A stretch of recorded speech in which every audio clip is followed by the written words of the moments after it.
சிக்கலில் சிக்கி தவிக்கும் தேர்தல் கஜானாக்கள்.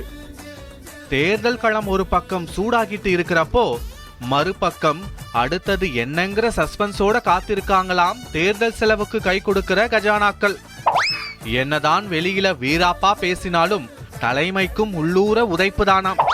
கஜானாக்கள் மேல கை வச்சா கதை கந்தலாயிடும் அப்படிங்கறதால பிரச்சனையை எப்படி சுமூகமா தீர்க்கலாம்னு பேச்சுவார்த்தை நடக்குதாம். நீங்க இதை செஞ்சா நாங்க அதை செய்யறோம்னு ஒரு அண்டர்ஸ்டாண்டிங் வச்சிருக்கிறதா கிசு கிசு காத்துல பரவுது.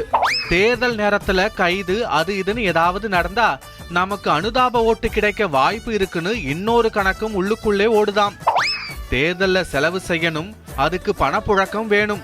அதே சமயத்துல எதுவும் வெளியே தெரிஞ்சு சிக்கலாயிடக்கூடாது அப்படிங்கிற இடியாப்ப சிக்கல்ல இருக்காங்களாம் தேர்தல் கஜானாக்கள்.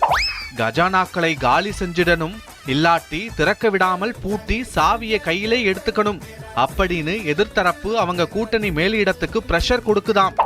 இது எங்கே போய் முடியும்னு யாராலையும் கணிக்க முடியலையாம். அதனால அடுத்தது என்னன்னு புரியாம அல்லாடிக்கிட்டு இருக்காங்களாம் சிக்கல்ல சிக்கி இருக்கிறவங்க. இந்த விஷயத்துல திகில் திரைப்படம் மாதிரி திடீர்னு வர சிக்கலால மலைக்கோட்டைக்காரர் தான் ரொம்பவே மலைச்சு போயிருக்காராம்.